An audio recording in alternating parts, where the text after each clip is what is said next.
चला अवधूत चिंतन श्री गुरुदेव दत्त श्री स्वामी समर्थ महाराज की जय। तेव्हा आपण तैत्तिरीय उपनिषदातला ब्रह्मानंद वल्ली हे प्रकरण आपण सध्या आपल्या प्रवचनामध्ये चालू आहे, त्याच्यावर आपलं चिंतन चालू आहे। त्याची आपण सुरुवात त्याच्या परिचयाने केली आणि त्याच्यामध्ये ब्रह्मानंद वल्ली म्हणजे काय आहे तर ब्रह्मविद्या आणि त्याच्यामध्ये असलेला ब्रह्मरस, त्यामुळे प्राप्त होणारा जो आनंद आहे, तर ब्रह्मरसातून प्राप्त होणारा आनंद म्हणजेच ब्रह्मानंद वल्ली असा त्याचा अर्थ सांगून पुढे सिद्धांत सांगितला मी की ब्रह्मविदाप्नोती परम असं हे सूत्र आहे। त्याचं बीज सूत्र जे आहे ते ब्रह्मतत्व ज्याला प्राप्त होतं त्यालाच परमेश्वराची प्राप्ती होती, असा तो सिद्धांत हा मी थोडक्यात सांगितलेला आहे। होत नाही त्याच्यानंतर पुढे ब्रह्मतत्व ब्रह्मवित याच्यामधली एकरूपता सांगितली की ब्रह्मतत्व आणि ब्रह्मवित म्हणजे ज्याला ब्रह्मतत्वाचं ज्ञान झालेलं आहे त्याची एकरूपता असते, कारण त्याच्याशिवाय ब्रह्मतत्वाचं ज्ञान होत नाही। हे आपण सुरुवातीच्या श्लोकात पाहिलं आणि महावाक्य त्याच्यामध्ये आलं पुढे की सत्यम ज्ञानम अनंतम ब्रह्म, हे ब्रह्मलक्षण आहे आणि ब्रह्मलक्षणच हे महावाक्य आहे असं मी सांगितलं। आणि त्याच्यानंतर मी पंचकोश विवेक सुरू केला आणि पंचकोश विवेकामध्ये पक्षी रूपकाचं हे उदाहरण ठेवून, पक्षाचं उदाहरण ठेवून त्याच्यामध्ये ब्रह्मपुच्छम प्रतिष्ठा हा मूलभूत सिद्धांत सांगितला की हा परब्रह्म परमेश्वराला या पक्षाचं रूप देऊन प्रत्येक हा एक कोश जे आहेत 5 कोश सांगितले, त्या प्रत्येक कोशामध्ये हे ब्रह्मतत्वच ओतप्रोत कसं आहे हा आपल्याला अभ्यास करायचा आहे। आवाज कशाचा येतो आणि त्याच्यानंतर हे ब्रह्म सर्वात्म प्रतिपादन केलेलं आहे की सो काम आहे बहुश्याम प्रजा आहे, हे पुढे आपल्याला घ्यायचंय। ब्रह्मसे ही ब्रह्मांड की उत्पत्ती म्हणजे ब्रह्मतत्वापासूनच ब्रह्मांड कसं निर्माण करायचं आहे, त्या त्या ब्रह्मांडामध्येच ब्रह्मतत्व अभिन्न निमित्त उपादान कारण हे आपल्याला पुढे घ्यायचं आहे, अजून आलेलं नाहीये। आणि ते महाकारण जे आहे अव्याकृत ब्रह्मतत्वापासून हे आपण पुढे पाहूया आता। आणि असे जवळजवळ 18 मुद्दे आपल्याला आहेत, त्यातले 8-9 मुद्दे संपलेले आहेत आपले। आणि त्याच्यानंतर आपण हा ब्रह्मानंद वल्ली आपण हे प्रारंभ करून सुरुवातीला आपण शांतीपाठ म्हटला आणि शांतीपाठानंतर आपण हे सिद्धांत सांगायला सुरुवात केले की हा ब्रह्मविदाप्नोती परम हा पहिला सिद्धांत सांगितला आपण विस्ताराने, आपण त्याच्यावर विचार केला की ब्रह्मज्ञानी महात्मा जो असतो तो परब्रह्म परमात्म्यास कसा प्राप्त होतो, या विधानासंबंधी आपण विस्ताराने त्या ह्याचं चिंतन केलं पहिल्या अनुवाकामध्ये। आणि त्याच्यानंतर पुढे आपण त्या चिंतनाला सुरू करत असतानाच आपण पुढचा जो अनुवाक घेतला तो असा की तो परब्रह्म परमेश्वर हा आपल्या हृदय आकाशामध्ये, हा हृदय गुफेमध्ये तो जसा असतो तसाच तो सर्वत्र आहे, सर्व व्याप्त आहे। संबंध ब्रह्मांडातही तसाच आहे, तो जितका तो आपल्या हृदयात आहे तितकाच तो संबंध ब्रह्मांडात कसा आहे असं आपण त्याच्यावरचं चिंतन पुढे केलं।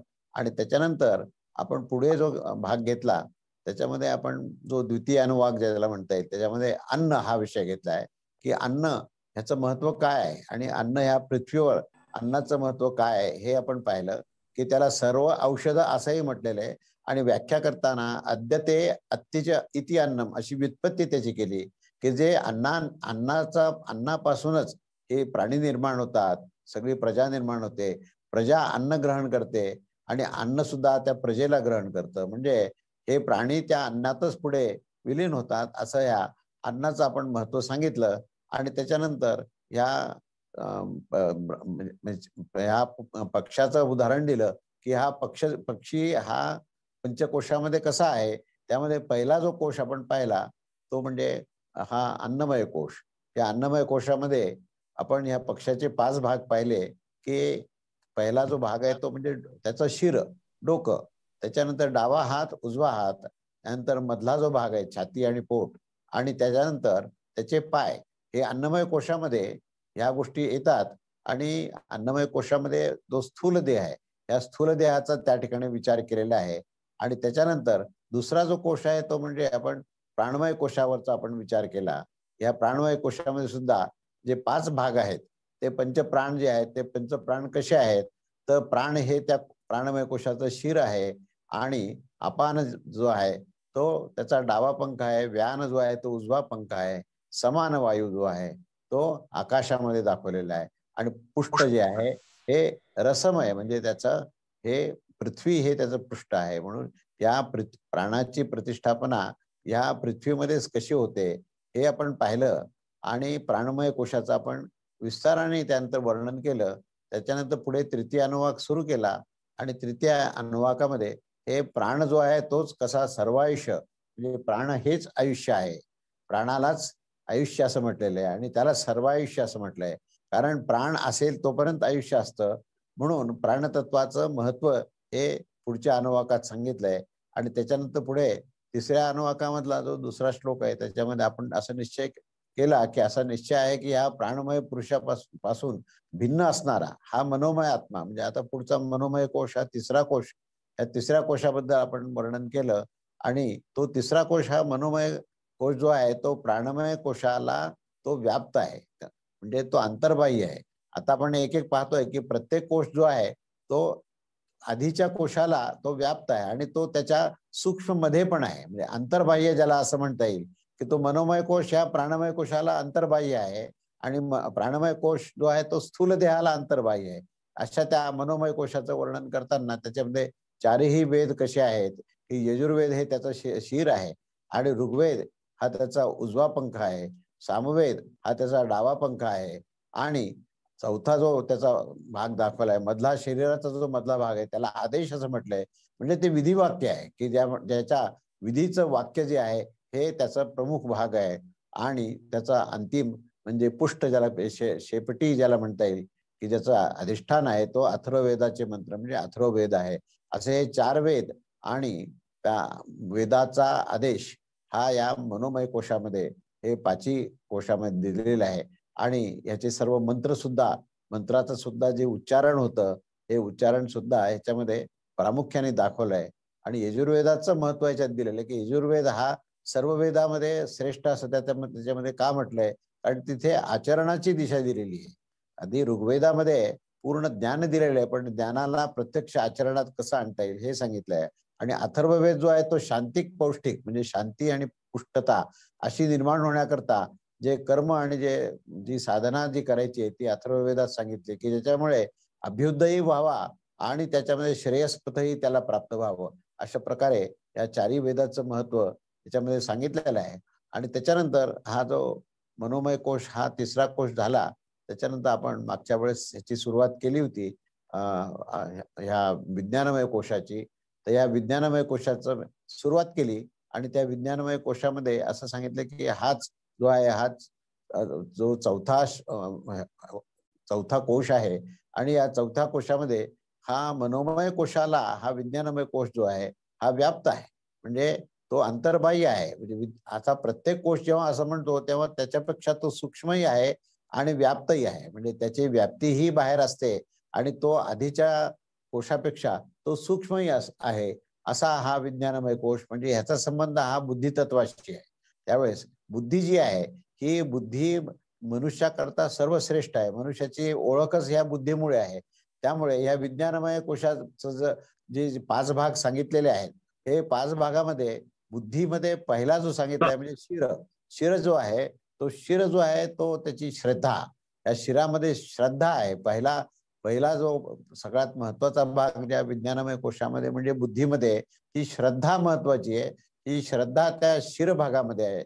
त्यानंतर सदाचार हा दुसरा सांगितला हा उजवा पंख ज्या पक्षाचा आहे तो सदाचारात सांगितला आहे आणि सत्य भाषण जो निश्चय आहे म्हणजे सत्याचा पुरस्कार सत्याच्या भाषणाचा निश्चय हा डावा पंख आहे आणि ध्यानाद्वारे योगसिद्ध करणे हा चौथा भाग आहे आणि शेवटी महा म्हणजे आपण महरलोकाचं जसं वर्णन केलं म्हणजेच ब्रह्मतत्व जिथे सिद्ध होतं किंवा ब्रह्मलोकामध्ये मनुष्य ज्यावेळेस जातो आणि त्याची अंतिम मुक्ती होते तर त्या हा जो आहे तो प्रसिद्ध असलेला तो परमेश्वराचाच तो भाग आहे.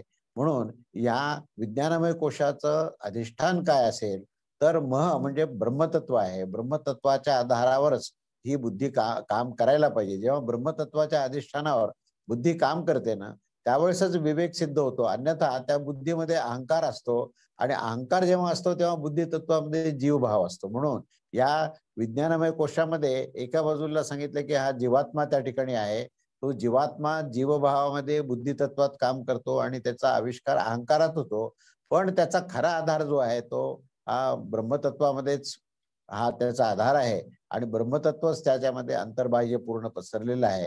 तेव्हा या बुद्धिरूपी गुहेमध्ये त्या पूर्ण ब्रह्मतत्वाचंच अधिष्ठान त्या ठिकाणी आहे आणि हा जो बुद्धिरूप जो जो काही कोश आहे त्या बुद्धिरूप कोशामध्ये हा संपूर्णपणे आधीचा मनोमय कोश हा व्याप्त झालेला आहे आणि त्याच्याही पेक्षा तो सूक्ष्म असा आहे. म्हणून हा अंततः तो अन्नमय कोश, प्राणमय कोश, मनोमय कोश या तिन्हीलाही तो व्याप्त आहे आणि तिन्हीपेक्षा सूक्ष्म असा असल्याने तो तिन्हीमध्ये त्याचा प्रभाव आहे.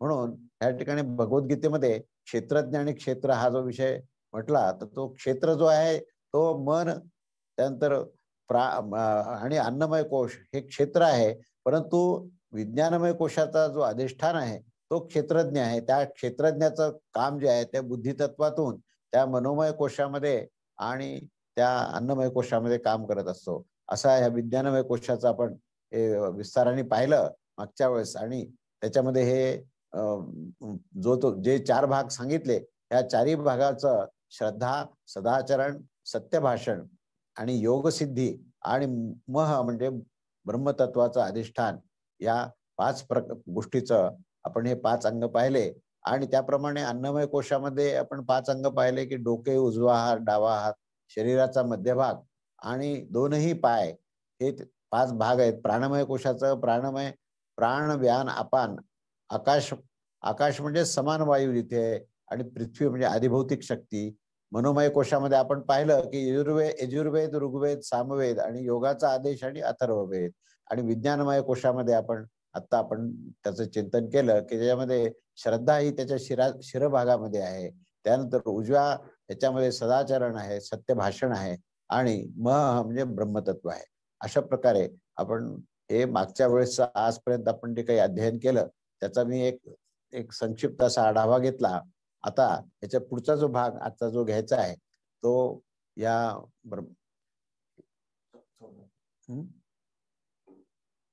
तुम्ही सुरुवात आणली.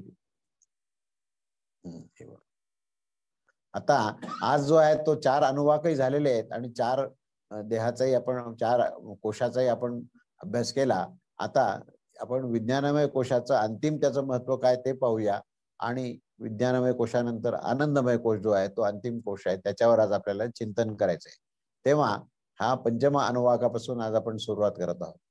तेव्हा पंचम अनुवाकाचा हा जो श्लोक आहे तो विज्ञानम यज्ञम तनुते कर्माणि तनुते पिच विज्ञानम देवाः सर्वे ब्रह्मज्येष्ठम उपासते ब्रह्मचेत वेद तस्माच्चेन्न प्रमाद्यति शरीरे पाप्नतो हित्वा सर्वान् कामान् अस्नुष्टत इति तस्यैष एव शरीर आत्मा यह पूर्वस्य. अन्वय त्याचा असा आहे की विज्ञानम यज्ञम तनुते च कर्माणि अपि तनुते सर्वे देवाः ज्येष्ठं ब्रह्म विज्ञानम उपासते चेत विज्ञानम ब्रह्म वेद चेत तस्मात् न प्रमाद्यति प्राप्ननः शरीरे हित्वा सर्वान् कामान् समश्नुते इति तस्य एषः एव शरीरः आत्मा पूर्वस्य. असा हा मूळ संस्कृत श्लोक आणि त्याचा अन्वय आहे. आता या अन्वयावरूनच आपण अर्थ काढतो आणि त्याचा शब्दशः अर्थ पहिल्यांदा आपण बघूया की विज्ञानच हा या यज्ञाचा विस्तार करते. यज्ञ हा शब्द तिथे अनेक अर्थाने आहे. यज्ञ म्हणजे बुद्धिपूर्वक केलेलं कर्म म्हणजे इथे बुद्धीचाच महत्व आहे की यज्ञ म्हणजेच जे ज्ञान प्राप्त आपण करतो त्या ज्ञानप्राप्ती करता त्याग अज्ञानाचा करायचा आहे आणि बुद्धिपूर्वक केलेलं जे कर्म आहे त्याला यज्ञ असं म्हटलंय. तेव्हा विज्ञानाच्या मदतीनेच ह्या यज्ञाचा विस्तार होतो आणि कर्माचाही विस्तार त्या ठिकाणी होत असतो. सर्व इंद्रिय रूप जे देवता आहेत सर्वश्रेष्ठ अशा त्या ब्रह्मतत्वाच्या रूपामध्ये ही विज्ञानाचीच ही सेवा होत असते. जर कोणी विज्ञानाच्या ब्रह्मरूपास जाणतो आणि तो पवित्र राहून ही निरंतर ह्याचेच चिंतन करत असतो तर अन्य सर्व पाप समुदायात तो या देहातच सोडून समग्र भोगांचा अनुभव घेतो. अशा प्रकारे हा श्लोक आहे. आणि या विज्ञानमय कोशाच्या अंतर्यामी जो आत्मा म्हणजे जे अधिष्ठान आहे तोच हा परमेश्वर आहे, जो पूर्वी सांगितलेल्या अन्नमय, प्राणमय व मनोमय कोशाच्या अधिष्ठानात आहे. तेव्हा इथे विज्ञानमय कोशाचं त्यांनी महत्व सांगितलंय. पूर्वी आपण 5 भाग सांगितले. इथे महत्व सांगितलंय, की हा विज्ञानमय कोशच हे सर्व जे काही कर्म मनुष्य करत असतो, त्या कर्मामध्ये त्यात सर्वात मुख्य जर त्याच्या प्रेरणास्थान असेल, तर ते बुद्धितत्व आहे. बुद्धीच्या माध्यमातूनच मनाच्या माध्यमात आणि पुढे इंद्रिय आणि इंद्रियातून अवयव असं हा प्रवास असतो. पण त्याचा मुख्य जे आहे, स्रोत त्याचा जो आहे, त्याचे प्रेरणास्थान जे आहे, ते विज्ञानमय आहे. म्हणून विज्ञानातून ही यज्ञाची संकल्पना सांगितली. यज्ञ म्हणजेच बुद्धी पुरस्सर असलेलं कर्म. तेव्हा ह्या मंत्रामध्ये विज्ञानमय कोशाचं महात्म्याचं जे वर्णन आहे, त्यामध्ये मुख्य ब्रह्मरूपाचा उपासनेचं फळ सांगितलं. म्हणजे इथे ब्रह्मतत्व असं म्हणत असताना ते नेहमी प्रज्ञानम ब्रह्म हा जो काही महावाक्याचा सिद्धांत आहे, त्याचा आपल्याला विचार करणं आवश्यक आहे, की ह्या सर्व जे ज्ञान प्राप्तीचं जे मुख्य स्थान आहे या पंचकोशामध्ये, ते विज्ञान आहे. या विज्ञानाच्या माध्यमातूनच ज्ञान प्राप्त होणार आहे आणि ते विज्ञान म्हणजेच बुद्धिमय कोश. जो विज्ञानमय कोश म्हणजेच बुद्धिरूपातला असलेला कोश आहे आणि ह्याच्यातली केलेली जी उपासना आहे ती ब्रह्मतत्वाचीच उपासना आहे, असा त्या ठिकाणी आशय आहे. तेव्हा या विज्ञानाचा अर्थातच बुद्धी कोशाचे एकरूप झालेला असा तो जीवात्मा हा यज्ञ व पुण्यकर्माचा विस्तार करतो आणि अन्य लौकिक कर्माचाही तो विस्तार करत असतो. अर्थात बुद्धीच्या माध्यमातून संपूर्ण कर्माची प्रेरणा होत असते आणि संपूर्ण इंद्रिये आणि मनरूप देवता ही सर्वश्रेष्ठ ब्रह्मतत्वाच्या रूपामध्येच विज्ञानमय जीवात्म्याची सेवा करत असतात. त्याप्रमाणे हे आपापल्या वृत्तीद्वारे विज्ञानमय जीवात्म्यास सुख देत असतात. जर कोणी साधक या विज्ञानमय रूपी आत्म्यास ब्रह्म समजतात, ब्रह्मतत्व समजतात व अशा धारणेपासून कधीही ते ढळत नाहीत आणि ते सर्व जन्मापासून असलेलं जे काही संचित आणि पापाचा समुदाय आहे, त्या पापाच्या समुदायापासून ते मुक्त होतात, असं तेथे विधान केलेलं आहे. म्हणजे याचा अर्थ असा आपल्याला समजणं आवश्यक आहे, की पाप किंवा पुण्य आणि त्याच्यापासून प्राप्त होणारे भोग हे सर्व प्रकृतीच्याच भागात आहेत. त्याचं प्रकृतीच्या पलीकडे पाप आणि पुण्याचा प्रभाव होऊ शकत नाही. पण ज्यावेळेस मनुष्य ह्या ब्रह्मतत्वाशी एकरूप होतो आणि या ज्ञानाच्या अधिष्ठानावर तो आचरण करत असतो, त्यावेळेस तो ह्या सर्व संचित पापाच्या समुदायापासून तो मुक्त होतो असं सांगितलंय. फार धैर्याचं हे वाक्य आहे, की त्याच्यामध्ये मनुष्याचं पूर्वकर्म काहीही जरी असलं, तरी तो जेव्हा पुरुषार्थ सिद्ध करण्याकरता ब्रह्मतत्वाच्या उपासना करतो, ब्रह्मतत्वाच्या अधिष्ठानाला तो कधी विसरत नाही आणि त्या धारणेपासून कधी ढळत नाही. त्यावेळेस तो ब्रह्मस्वरूप होतो आणि जेव्हा तो ब्रह्मस्वरूप होतो, तेव्हा सर्व प्रकृतीच्या कक्षात ओलांडून तो पुढे जातो. जेव्हा तो आपल्या स्वतःच्या जो जीवभाव आहे त्या जीवभावाचाही तिथे त्याग करतो आणि तो आत्मभावात जातो आणि ब्रह्मतत्वाशी एकरूप होतो, तेव्हा तो ज्ञानस्वरूप होतो आणि त्या ज्ञानस्वरूपामध्ये प्रकृतीचा संबंध विच्छेद होतो. पूर्ण प्रकृतीचा संबंध राहत नाही आणि जेव्हा प्रकृतीचा संबंध संपला आहे त्यावेळेस पूर्वकर्म, प्रारब्ध, संचित हा सगळा विषय त्याच्याकरता हा संपलेला असतो. म्हणून देहात असूनही तो देहातीत असतो. तो त्या ठिकाणी ब्रह्मतत्वाशी एकरूप असतो. असा तो विदेही स्थितीमध्ये असलेला जो महात्मा आहे, त्याचं पूर्वकर्म काहीही असेल आणि संचित काहीही जरी असलं, तरी त्या सर्व संचित आणि पापसमुदायास तो ह्या शरीरात म्हणजे ह्या प्रकृतीतच सोडून तो समग्रतेने तो दिव्य भोग प्राप्त करतो. म्हणजे ते ज्ञानाला अनुसरूनच त्याला दिव्य अशा प्रकारचे अनुभव येतात.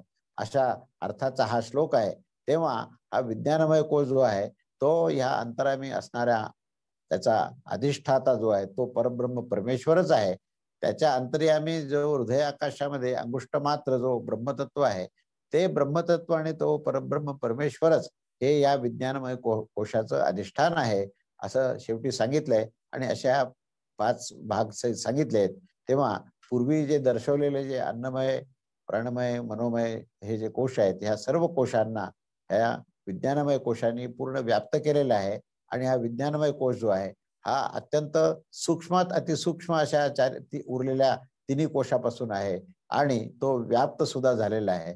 असा बाह्य व्याप्त असलेला हा जीवभाव असलेला जीवात्मा जो आहे, तो ह्या ठिकाणी दोन बाजू दिलेल्या आहेत. एका बाजूला जीवतत्वाचा किंवा जीवभावाचा त्याग आहे आणि दुसऱ्या बाजूला आत्मतत्वाचा किंवा ब्रह्मतत्वाचा स्वीकार आहे. तेव्हा ब्रह्मस्वरूप ज्यावेळेस तो जीवात्मा होतो तेव्हा त्याचा जीवभाव संपतो आणि प्रकृतीच्या कक्षा ओलांडून तो सर्व पापांपासून मुक्त होतो, असं हे इथे या ठिकाणी विधान केलेलं आहे. तर ह्या विधानाचा आपल्याला प्रत्यक्ष जीवनाचा संबंध असा आहे की कुठलाही मनुष्य जो आहे तो आपल्या प्रारब्धामध्ये असं होतं आणि म्हणून मी काही करू शकत नाही अशी भूमिका जो घेतो किंवा केवळ भविष्य पाहून कुंडली पाहून तो म्हणतो की बा माझ्या कुंडलीत असे योग आहेत त्यामुळे मला त्याच्याशिवाय पर्याय नाहीये. तर त्याच्याकरता हा श्लोक महत्वाचा आहे की तू जर अज्ञानाचा त्याग करशील, जीव भावाचा त्याग करशील, अविद्येचा त्याग करशील आणि तू ब्रह्मतत्वाशी जर एकरूप होशील तर तुझं प्रारब्ध काहीही असो, तुझं भविष्य काहीही लिहिलं असलं तरी ब्रह्मतत्वाला भविष्य नसतं. मी मागे सुद्धा विस्ताराने विश्लेषण करताना सांगितलं की आत्मतत्वाला कुंडली नसते, आत्मतत्वाला भूतकाळ आणि भविष्यकाळ असा काही नसतो. तर ते अखंड विद्यमान आहे, अखंड वर्तमान काळात असल्यामुळे त्या ब्रह्मतत्वाशी एकरूप झाल्यानंतर तुम्ही हे अखंड या वर्तमान काळात आणि विद्यमान स्थितीमध्ये याल तेव्हा त्या ठिकाणी भूतकाळात होणाऱ्या कर्माचा प्रभाव भविष्य काळामध्ये होणाऱ्या ज्या काही अनेक पापाचं फळ किंवा पुण्याचं फळ मिळणाऱ्यापैकी असतं तर ते हे दोन्ही काळ इथे संपलेले आहेत. इथे ना भूतकाळ आहे ना भविष्यकाळ आहे, तर इथं केवळ वर्तमान काळ आहे. याचं कारण असं की ब्रह्मतत्व हे कालातीत आहे आणि म्हणून ते विद्यमान आहे आणि म्हणून त्याच्यावर कुठलाही भूतकाळाचा किंवा भविष्यकाळाचा प्रभाव होत नाही. म्हणून या ठिकाणी असं ते धैर्य केलेलं आहे की जर तुम्ही ब्रह्मतत्वाची ब्रह्म उपासना केली तर तुम्ही तुमचं संचित किंवा पूर्वकर्म जे काही असेल त्याचा कुठल्याही प्रकारचा प्रभाव तुमच्या ह्या नित्य जीवनामध्ये होणार नाही. सर्व पापापासून तुम्ही मुक्त व्हाल अशा प्रकारचं विधान या ठिकाणी केलेलं आहे. पुढचा जो श्लोक आहे पंचम अनुवाकामधला श्लोक दुसरा, त्या श्लोकाचं असं हे आहे, मंत्र असा आहे की तस्माद्वा एतस्मात् विज्ञानमय अदन्यो अंतरः आत्मानंदमयः तनैष पूर्णः स वा एष पुरुषविद एव तस्य पुरुषविदताम अन्वयम् पुरुषविदः तस्य प्रियमेव शिरः मोदो दक्षिणः पक्षः प्रमोद उत्तरः पक्षः आनंद आत्मा ब्रह्मपुच्छम प्रतिष्ठा ततप्पेश श्लोको भवति. आता याचा अन्वय असा आहे आणि अर्थ असा आहे. अन्वय असा आहे की वै तस्मात् एतस्मात् विज्ञानमयात् अन्यः अंतरः आनंदमयः आत्मा तेन एषः पूर्णः सह एषः वै पुरुषविदः एव तस्य पुरुषविदताम अनु अयम पुरुषविदः तस्य प्रियम एव शिरः मोद दक्षिणः पक्षः प्रमोद उत्तरः पक्षः आनंदः आत्मा ब्रह्म पुच्छम प्रतिष्ठा तत् अपि एषः श्लोक भवति. याचा आता शब्दशः अर्थ पाहू आणि त्याचा आपण म्हणजे आता आपण आनंदमय कोशाचं आता हे वर्णन पाहतोय. विज्ञानमय कोशानंतरचं हे अंतिम जो कोश आहे तो आनंदमय कोश आहे आणि त्याचा विषय काय तो आधी आपण शब्दशः अर्थ पाहू आणि विषयाकडे आपण विस्ताराने वळू.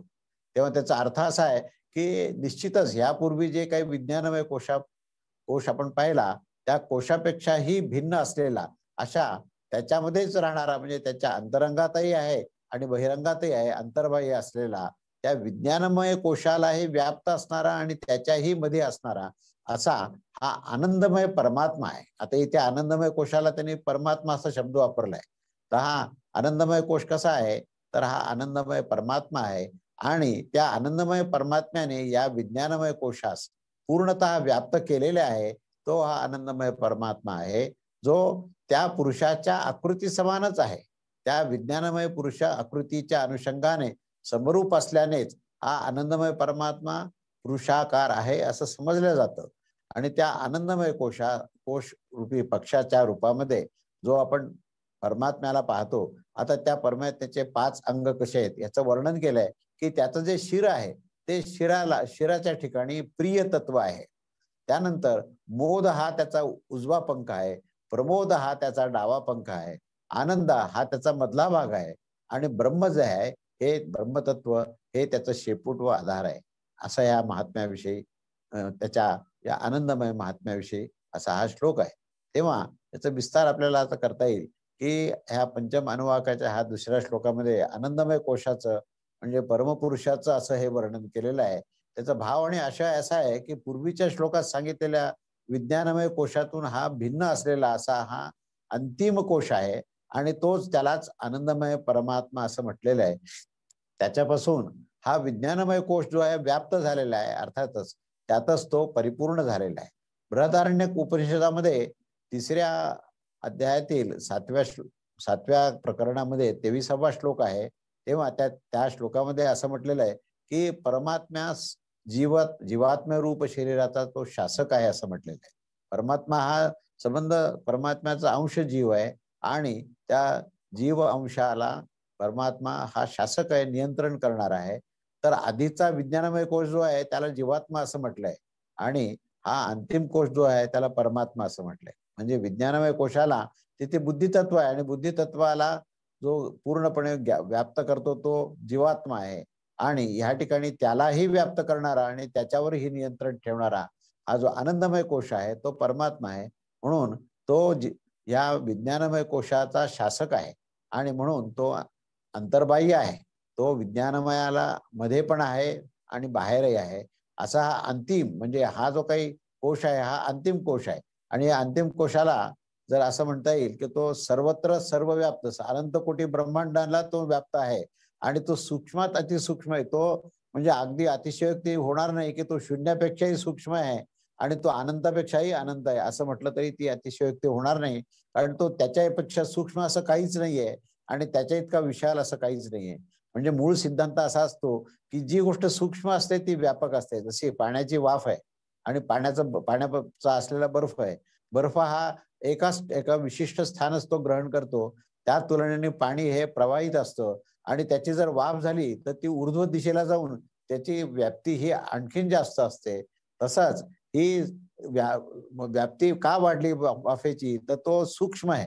पाण्यातला सूक्ष्म भाग जो आहे तो अभिव्यक्त झाला की तो त्याचा जो अणू आहे, त्याचा जो काही परमाणू आहे, तो सगळा जो आहे तो कमीत कमी जागा व्यापतो आणि त्याची व्याप्ती मात्र सगळे मिळून एकत्र केली तर त्याची व्याप्ती ही फार मोठी असते. तसं हा परमेश्वर जो आहे तो सूक्ष्मात अतिसूक्ष्म आहे.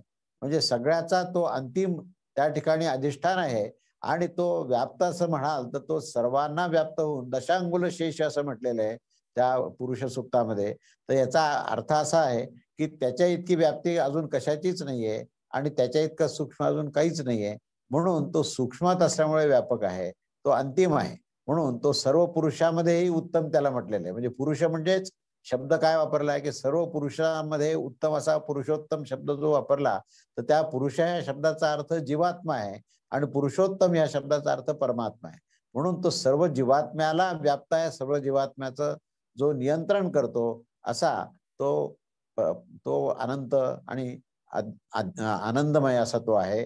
तो विज्ञानमय पुरुष जो आहे तो सर्व पुरुषाच्या समान आहे, कारण सगळ्यांना व्याप्त होऊन त्यांचीच आकृती धारण केली. खरं म्हणजे त्याची आकृती म्हणणंही सुद्धा हे धैर्याचं आहे, कारण आकृती त्याला म्हटलं तर ती मर्यादा येईल, पण त्याची आकृती अमर्याद आहे असं म्हणावं लागेल.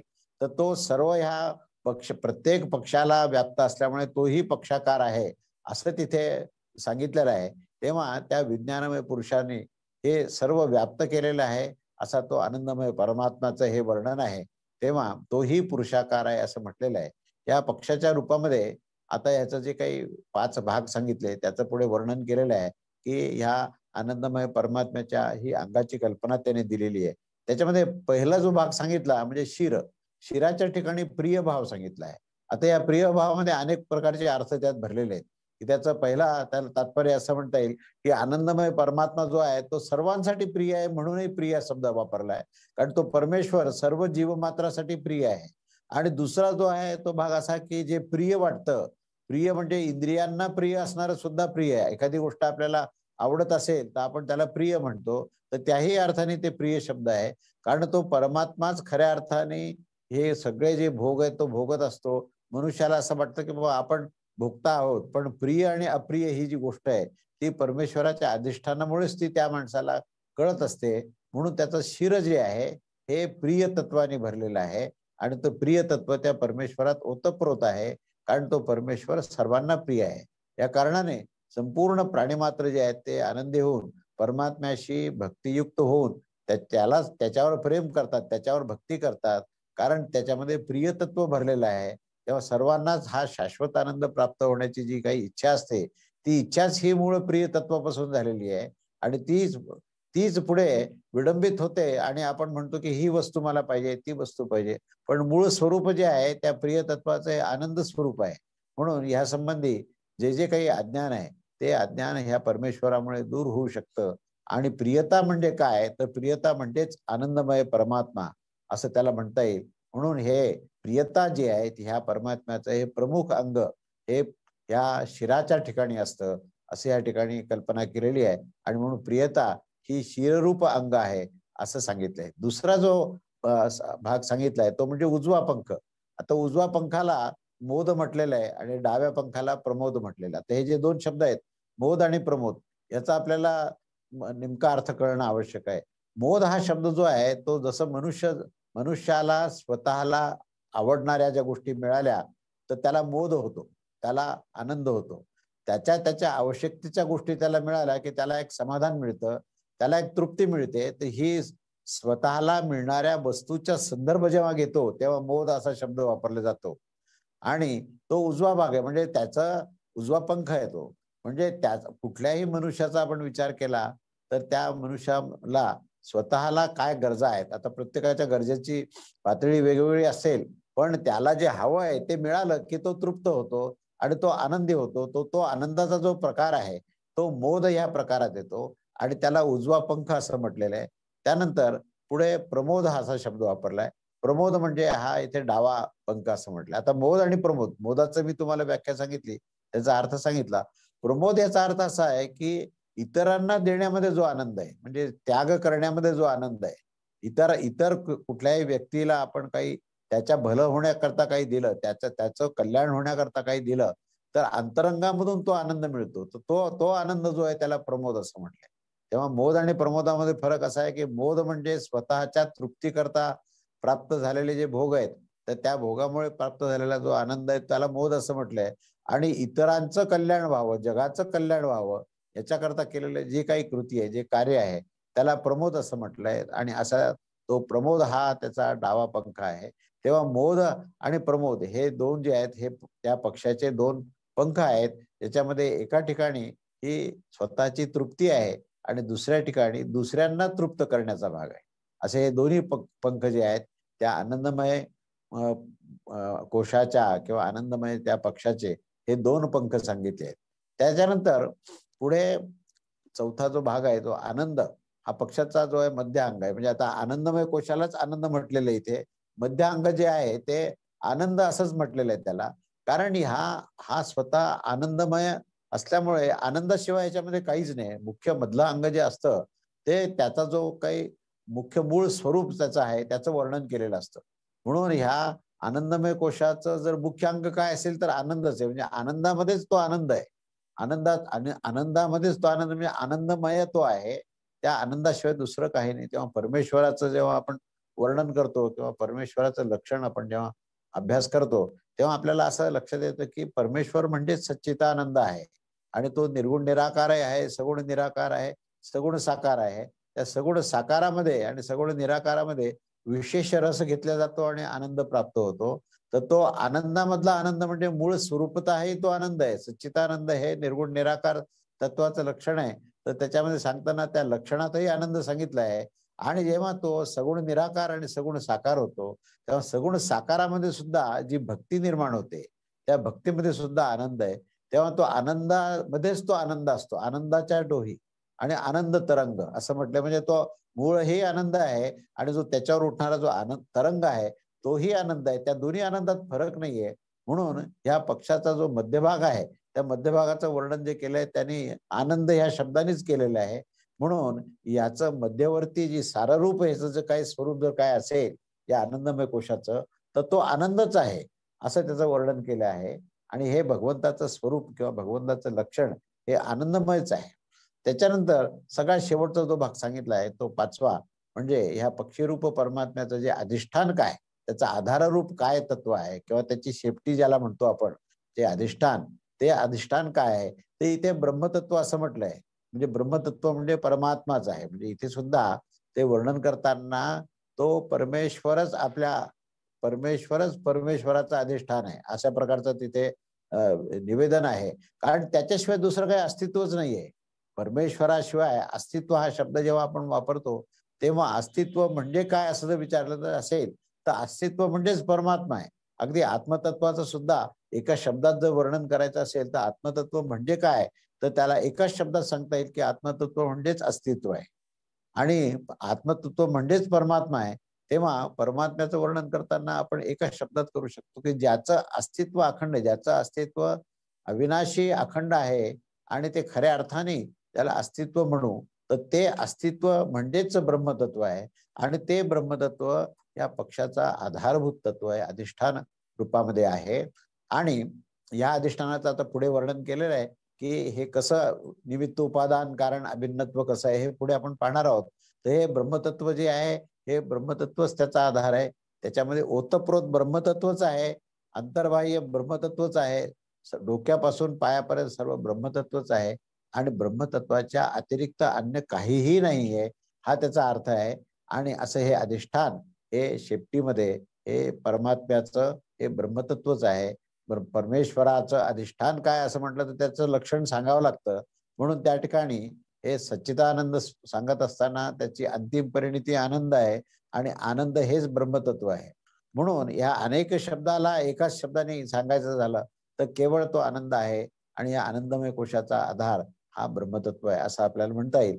तेव्हा तत्वतः परमेश्वर तथा सर्वत्र सर्वव्याप्त असूनही तो अवयवरहित असल्याने सुद्धा त्याचं स्वरूप व त्याच्या अंगाचं वर्णन वास्तविकरित्या दाखवता येऊ शकत नाही. तरी इथे पक्षी रूपामध्ये आपण कल्पना केली आहे आणि पक्षी रूपामध्ये आपण त्याचं हे वर्णन केलंय की हे 5 पद्धतीने त्याचे आविष्कार आहे. याचं उत्तर ब्रह्मसूत्रामध्ये म्हणजे प्रश्न काय येतो की ही पक्षी रूपात कल्पना केलीच का, कारण ह्याला जर अवयव नाहीयेत, हा निर्गुण निराकार आहे, तर ही पक्षी रूपात कल्पना का केली याचं उत्तर ब्रह्मसूत्राच्या 3ऱ्या अध्यायातल्या 3ऱ्या पादामध्ये 12व्या श्लोकापासून 14व्या श्लोकामध्ये हे स्पष्ट केलं आहे आणि त्या ब्रह्मतत्वाची इथे कल्पना दिलेली आहे आणि ती उपासना सुलभ होण्यासाठी ही केलेली आहे. तेव्हा या प्रकरणामध्ये विज्ञानमय कोश जो आहे तो त्याला जीवात्मा असं म्हटलेलं आहे आणि आनंदमय कोशाला परमात्मा असं म्हटलंय. म्हणजे तो जीवात्मा आणि परमात्मा खरं म्हणजे अर्थ एकाच तत्वाचे दोन आविष्कार आहेत. परमात्मा हा जो आहे तो जीवात्म्याला धारण करणारा, जीवात्मा हा परमात्म्याचा अंश आहे. पण अंश असल्यामुळे त्याला पूर्णत्व प्रदान करण्याकरता त्याच्यावर नियंत्रण हे परब्रह्म परमेश्वराने केलेलं असल्यामुळे तो जीवात्मा जो आहे तो आधीच्या कोशामध्ये म्हणजे विज्ञानमय कोशात म्हटलेलं आहे. कारण तिथे बुद्धितत्व आहे आणि बुद्धितत्व आलं की तिथे जीवभाव आला आणि जीवभाव आला की अहमभाव आला. म्हणून त्याचा अहमभाव किंवा अहममत्वाचा नाश करण्याकरता नियंत्रण हे परमेश्वराचं आहे. म्हणून त्या जीवात्म्याला या परमेश्वराने म्हणजे हे आनंदमय कोशाने पूर्ण व्याप्त केलेलं आहे आणि त्याच्यावर नियंत्रण केलेलं आहे आणि त्या जीवात्म्याला परमेश्वराची उपासना करण्याकरता उद्युक्त केलेलं आहे त्या ठिकाणी. म्हणून प्रेरक तत्व हे परमेश्वर आहे आणि जीवात्मा हे त्याचा अंश असल्यामुळे त्या अंशाला पूर्णत्व प्रदान करण्यासाठी परब्रह्म परमेश्वरांनी त्याच्यावर नियंत्रण केलंय आणि त्याच्याकडून ते ही साधना करून घेत आहेत असं हे ब्रह्मतत्व या ब्रह्मसूत्रामध्ये सांगितलं आहे. म्हणून या ठिकाणी अवयव जरी नसले त्याला तरी तो सर्वत्र सर्वव्याप्त आहे आणि अवयव नसले तरी सर्व अवयवाचं त्याच्यामध्ये सामर्थ्य आहे. आपण ऐतरेय उपनिषदामध्ये सुद्धा सुरुवातीला पाहिलं की तो एकटाच आधी होता आणि तो ईक्षण करत असताना त्याच्या मधून हे संबंध ब्रह्मांड निर्माण झालं आणि त्याने ईक्षण केलं. तर त्यावेळेस प्रश्न असा विचारला होता एका जिज्ञासूने की बाबा ईक्षण कसं काय केलं, जर परब्रह्म परमेश्वराला अवयव नव्हते, कुठल्याच प्रकारचे इंद्रिय नव्हते, तर त्याच्याकडे नेत्रेंद्रिय नाही तर पाहिलं कसं काय. अशा प्रकारचा प्रश्न विचारला. तेव्हा ह्या सर्व प्रश्नाचं उत्तर असं होतं की त्या सर्व अवयवाचं सामर्थ्य त्याच्यामध्ये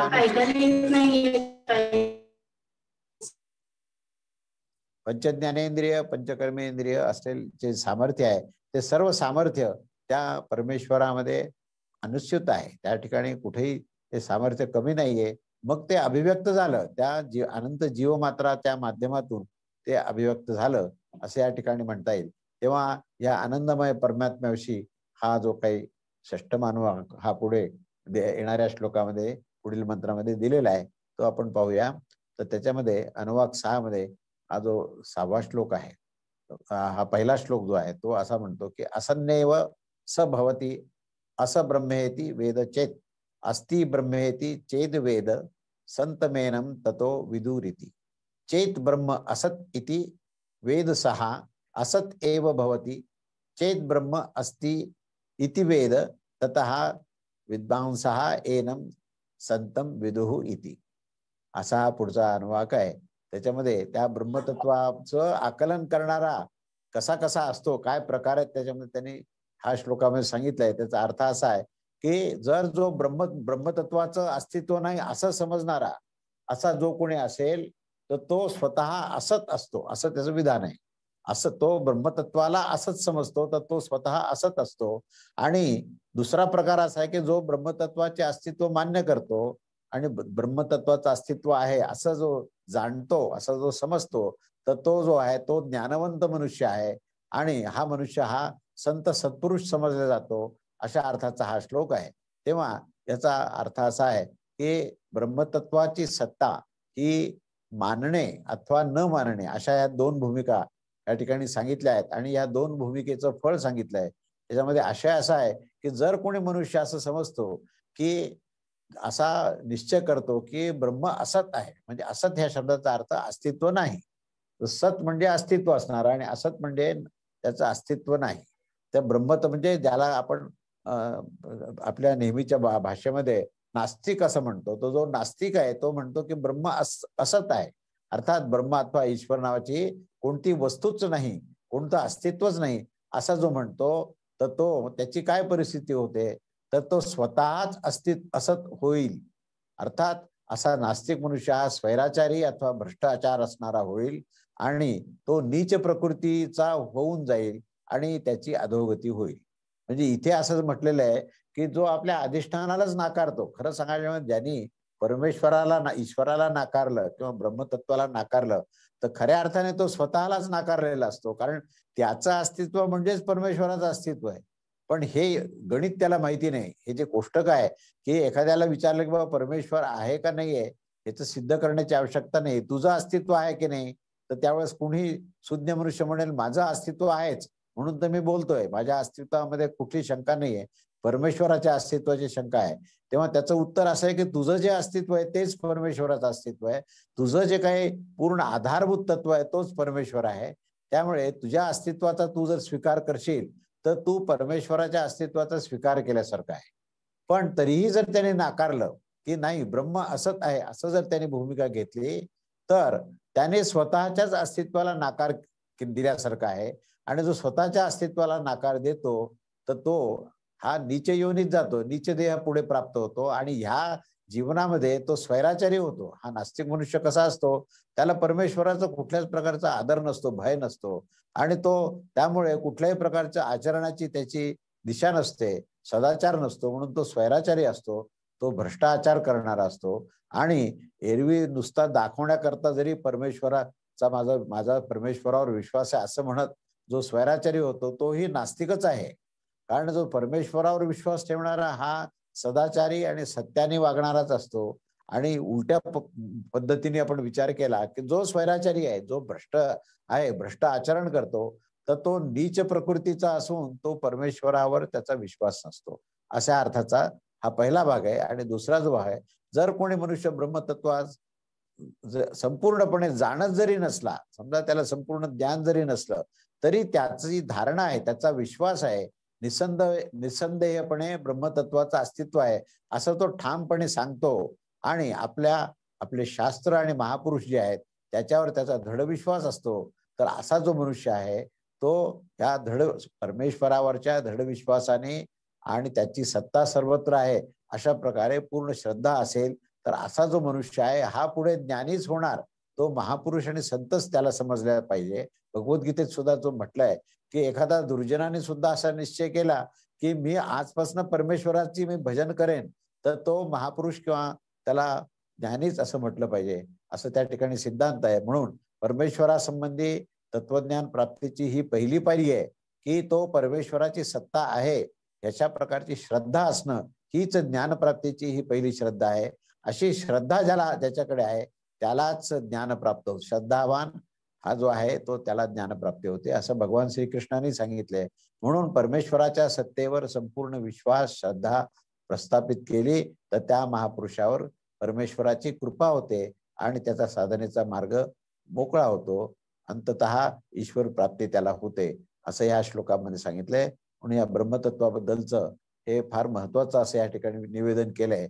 आणि त्याच्यानंतर ह्या अनुवाक 6व्यामध्ये दुसरा श्लोक असा आहे की तसैष एव शरीर आत्मा यह पूर्वस्य तस्य एषः शरीरः आत्मा यह पूर्वस्य. या आनंदमय कोशाचं पण असंच शरीरामध्ये आत्मा जो आहे तो पूर्वी सांगितलेल्या विज्ञानमय कोशाचाच आहे.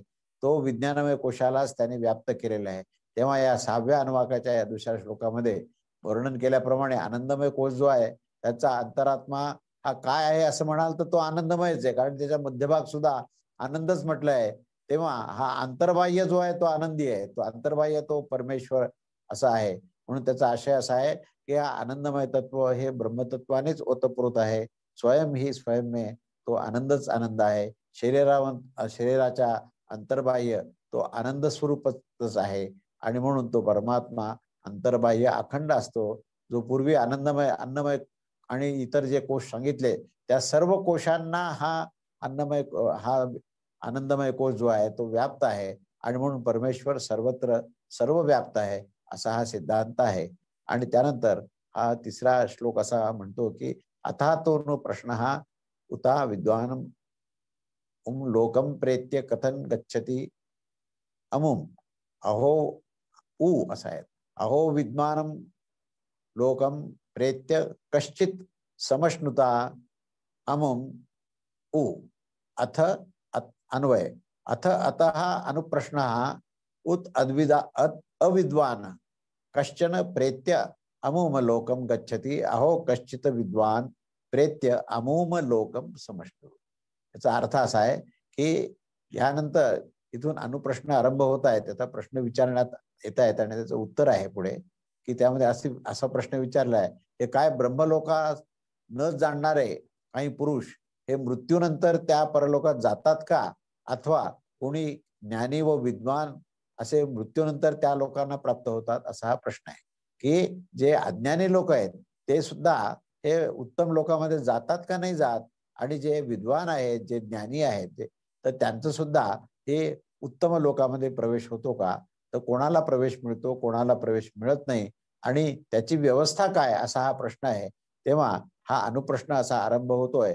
या अनुप्रश्नामध्ये जर ब्रह्मलोक असेल तर त्या ब्रह्मतत्वास न जाणणारे कोणी मनुष्य ते त्या ब्रह्मलोकात जातात का, आणि दुसरा प्रश्न ब्रह्मतत्वात जाणणारे कोणीही विद्वान ते मृत्यूनंतर परलोकास प्राप्त होतात का नाही होत, असा हा प्रश्न आहे. आणि त्याचं उत्तर जे आहे हे पुढच्या श्लोकात दिलेलं आहे की या उत्तरामध्ये उपनिषदाचं सर्व सार दिलेलं आहे की ब्रह्मतत्वाचं स्वरूप आणि त्याच्या शक्तीचं वर्णन हे केलेलं आहे. या पहिल्याच अनुवाकामध्ये आपण पाहिलं की सृष्टी उत्पत्तीचा क्रम दाखवलेला आहे की त्या ठिकाणी आकाश वायू अग्नी हे एकापासून एक कसं निर्माण होतं ह्याचा विस्तार केलेला आहे. तेव्हा त्याचं हे समाधान केलं या प्रश्नाचं की सो कामयत बहुश्याम प्रजा येती स तपो तप्यत स तपस्तपत्वा इदम सर्वम सृजत यदि इदम किंच तत्सृष्ट्वात देवानु प्रविश्यति तदन्नु प्रविश्यस्य सच्च तच्च भवत निरुक्तम चा निरुक्तम नीलयन चा नीलयम विज्ञानम चा अविज्ञानम चानृतम च सत्य भवत चादिम किंचा तत् सत्यम इत्वा चक्षते तदप्येष श्लोको भवति.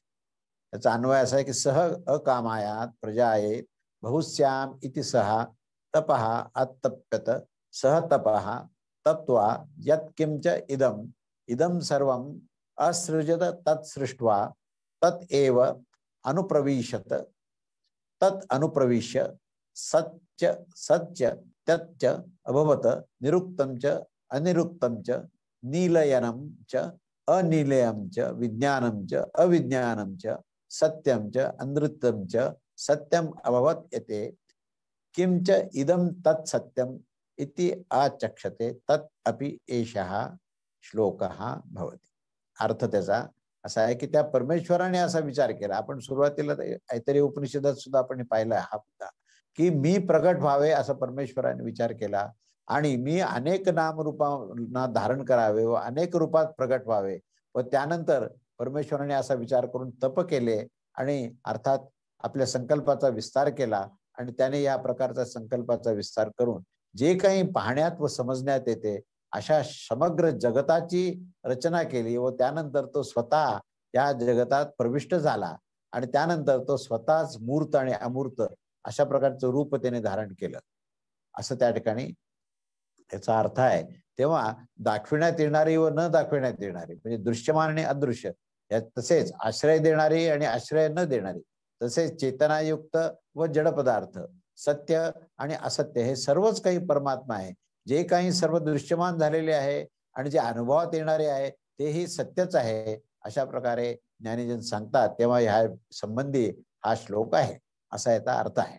तेव्हा याचा विस्ताराने विचार आता असा केला आहे की सृष्टी सृजन होण्याच्या आरंभी सर्ग मध्ये परब्रह्म परमेश्वराने असा विचार केला की मी विविध रूपाने उत्पन्न होऊन अनंत आविष्कार करावा, असा हा विचार करून त्याने तप केले. अर्थात जीवाच्या कर्मानुसार सृष्टी उत्पन्न करण्याचा संकल्प केला आणि त्यानंतर हे जे काही पाहण्यात आणि ऐकण्यात समजण्यात येते त्या जड आणि चैतन्य जगताची रचना करण्याचा संकल्प केला आणि जगत निर्माण केले. त्यास पाहून त्याच्यामध्ये त्याने नंतर स्वतःच प्रवेश घेतला. जरी आपल्यापासून निर्माण केलेल्या जगतापासून प्रारंभीच आपण प्रवेश केला आहे तरी हे जगतच सर्वतोपरी त्या परमेश्वराचे स्वरूप आहे आणि त्यामुळे खऱ्या अर्थाने वेगळेपणा त्याच्या जगात प्रवेश करण्याचं खरं म्हणजे प्रयोजन राहत नाही. तरीही पण जड चैतन्य जगतामध्ये आत्मरूपाने परिपूर्ण आहे आणि त्या परब्रह्म परमेश्वराचे विशेष स्वरूप व त्याच्याच अंतर्यामी स्वरूपाचे लक्ष करण्यासाठी अंतर्यामी स्वरूपाचे लक्ष करण्यासाठी तेथे निवेदन असे केले आहे की ह्या जगताची रचना करून ते स्वयं त्यात प्रविष्ट होतात, असं त्या ठिकाणी निवेदन केले आहे. तेव्हा प्रविष्ट झाल्यावर ते मूर्त आणि अमूर्त रूपाने असतात.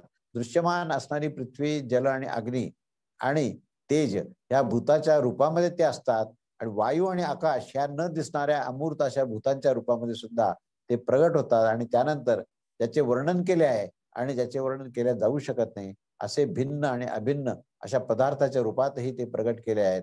अशा प्रकारे आश्रय देणारे व न आश्रय देणारे, चेतन व जड या सर्व रूपामध्ये ते एकमात्र परमेश्वर अनंत नामरूप धारण करून व्यक्त होतात. असे हे एक सत्य स्वरूप परमात्माच हे सत्य व असत्य अशा सर्व रूपामध्ये प्रगट होतात. यासाठी ज्ञानी विज्ञान म्हणतात, विद्वान म्हणतात की हे जे काही पाहण्यात ऐकण्यात व समजण्यात येते सर्वच्या सर्व हे सत्य स्वरूप परमात्माच आहे. विषयाबद्दल पुढे 7व्या अनुवाकामध्ये हा श्लोक पुढे दिलेला आहे. त्याच्या पुढचा 7वा अनुवाक आपण पुढच्या ह्याच्या वेळेस पाहूया. तर याच्यामध्ये त्यांनी सांगितलं की विविध लोक जे निर्माण केले ते जसं कर्म आहे त्याप्रमाणे केले. अज्ञानी मनुष्य जो असेल ज्यांनी पापकर्म केला असेल तर त्याच्याकरता हा विशिष्ट लोक आहे. जे ज्ञानी आहेत ज्यांनी पुण्य कर्म केलं त्याच्याकरता विशिष्ट लोक आहे.